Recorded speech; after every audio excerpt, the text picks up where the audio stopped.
السلام علیکم ورحمۃ اللہ وبرکاتہ۔ چند باتیں عرض کرنا مقصود تھی۔ لوگوں کے دن بھر سے سوالات آ رہے ہیں، استفسار کیے جا رہے ہیں، بار بار فون آ رہے ہیں کہ آئندہ کل جمعہ ہوگا، کل جمعہ کے سلسلے میں کیا کیا جائے۔ تو بزرگوں اور دوستوں، بتانا یہ مقصود ہے، جب ملک ان حالات سے گزر رہا ہے اور سختی حد سے زیادہ کی جا رہی ہے، ساری پابندیاں عائد اور لاگو کی گئی ہے، ہم مسجدوں میں جماعت نہایت مختصر کر رہے ہیں، تو ٹھیک اسی طریقے سے ہم اسی زمرے میں جمعہ کو بھی لے لیں۔ جمعہ کی نماز بھی مسجد میں چند لوگ ہی قائم کریں۔ یہ بات جاننا ضروری ہے کہ جمعہ کے قائم کرنے کے لیے بہت بڑے مجمع کا ہونا ضروری نہیں ہے۔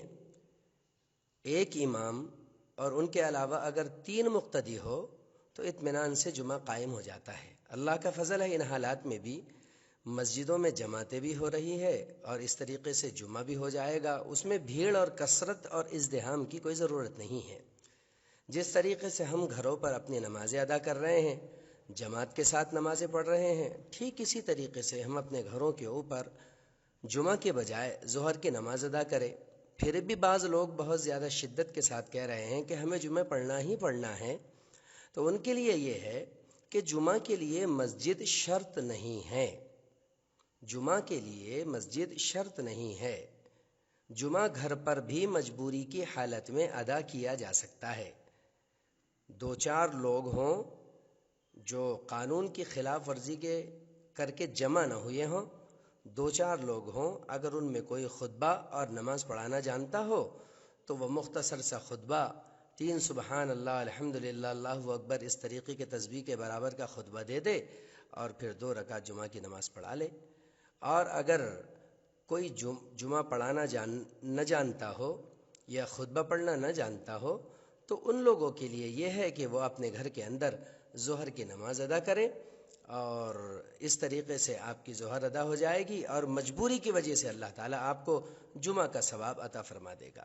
عزیزو بزرگو دوستو، ہم میں سے کسی کو یہ اچھا نہیں لگ رہا کہ مسجدیں بند ہے، مسجدوں میں نماز بڑی احتیاط کے ساتھ کرائی جا رہی ہے، جمعہ کے احوال ہے، دل سب کا خون کر رو رہا ہے، لیکن حالات کچھ ایسے ہیں کہ ان حالات کے تناظر میں صرف ہندوستان ہی نہیں، پورے دنیا کے دانشور، پوری دنیا کے علماء، اہل فقہ، پوری دنیا کے مفتیان، پوری دنیا کے ارباب و حل و عقد سب مل کر کے یہی فیصلہ لے رہے ہیں اور یہی بات بتلا رہے ہیں۔ یقیناً ہمارے دلوں پر جو تیز آرے چل رہے ہیں، اس کے بدلے اللہ تعالی ہمیں خوب ثواب اور اجر عطا فرمائے گا۔ دوسری بات دراصل یہ ہے بزرگو دوستو، جناب محمد رسول اللہ صلی اللہ علیہ وسلم کی یہ پیشن گوئی ہے۔ مشکوٰۃ شریف میں حدیث ہے کہ آپ صلی اللہ علیہ وسلم نے فرمایا کہ 6 چیزیں جب تک ظاہر نہ ہو جائے قیامت آنے والی ہی نہیں۔ 6 چیزوں کو تو ظاہر ہونا ہی ہے، جن میں چند باتیں خاص تھی۔ ان میں سے پہلے تو یہ تھی کہ آپ صلی اللہ علیہ وسلم نے فرمایا کہ میں تمہارے درمیان میں نہیں رہوں گا۔ دوسری بات یہ آپ نے فرمائی کہ تمہیں قعاص الشات، ایک قسم کی بیماری ہے، اس کی وبا پکڑے گی۔ قعاص الشات کیا ہے؟ جواب دیا کہ وہ بیماری ہے جو حلق کے راستے سینوں میں جائے گی، جس سے انسان کی موت واقع ہو جائے گی۔ ایسے طاعون ہر 200 سال میں، 250 سال میں، 150 سال میں، ہر 2 دہائیوں میں امت میں پھوٹتے رہے ہیں، آتے رہے ہیں۔ یہ طاعون مسلمانوں کے لیے شہادت کا سبب ہے، جبکہ اللہ کے دشمنوں کے لیے ہلاکت کا سبب ہے۔ اگر کوئی اپنے گھر پر لاک ڈاؤن کر کے، اپنے گھر میں بند رہ کر کے اس طاعون کے زمانے کو گزارے گا، اگر اس حالت میں اسے موت بھی آ جائے گی، حدیث شریف میں ہے کہ اللہ اسے شہادت کا ثواب دے گا۔ لیکن کوئی ہٹ دھرمی کرے گا، ضد کرے گا، خود سے چل کر کے باہر جائے گا، بیماری کے مقابلے پر کھڑا ہوگا، تو یہ شہادت کم، ہلاکت زیادہ ہوگی۔ بلکہ یہ کہا جا سکتا ہے یہ صرف ہلاکت ہوگی، شہادت کا ثواب ملے یا نہ ملے کچھ کہا نہیں جا سکتا۔ اس لیے صحابہ کرام نے بھی طاعون امواس کے زمانے میں جو اس کا علاج کیا وہ یہی کیا۔ جب امواس کا طاعون پھیلا ملک شام میں، اس وقت حضرت ابو عبیدہ الجراح رضی اللہ تعالی عنہ امیر مقرر کیے گئے تھے۔ جب اس امواس کے علاقے کے اندر طاعون پھیلا اور یہ بیماری شدت پکڑ گئی تو بڑے بڑے صحابہ اس کی چپیٹ و لپیٹ میں آئے. خود ابو عبیدہ ابن الجراح امین هذه الامہ خود اسی میں شہید ہوئے. حضرت معاذ بن جبل، ان کی اولاد، ان کی بیویاں، 20,000 کے قریب صحابہ کرام اسی طاعون کی لپیٹ و چپیٹ میں آ کر کے اس دنیا سے رخصت ہوئے اور سبھی کو اللہ تعالیٰ نے شہادت کا مرتبہ عطا فرمایا.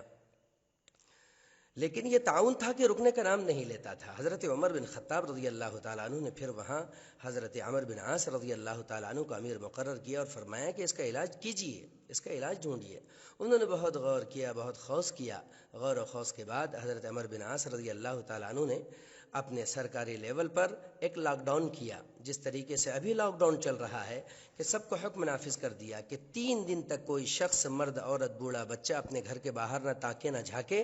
لوگوں کو گھر بند کر دیا گیا، سیل بند کر دیا گیا. لوگ اپنے گھروں میں 3 دن گزارتے رہے اور جو دیہاتی لوگ تھے انہیں پہاڑوں میں آپ نے بند کر دیا، وہ پہاڑوں میں رہے. اللہ کا فضل ظاہر ہوا کہ 3 دن کے اندر یہ بیماری کا قلاقمہ ہو گیا. اگر حکومت چاہے آپ اسے جبر سمجھے، تشدد سمجھے، ظلم سمجھے، وہم سمجھے یا ایک قسم کی ہوا سمجھے، جو بھی سمجھ رہے ہیں آپ، لیکن اگر آپ پر یہ چیز نافذ کر دی گئی ہے، دھارا 144 لاگو کر دی گئی ہے اور شدت اختیار کی جا رہی ہے، تو برائے کرم اپنے آپ کو مجبور سمجھ کر ہی اپنے آپ کو اپنے گھروں میں روک لے.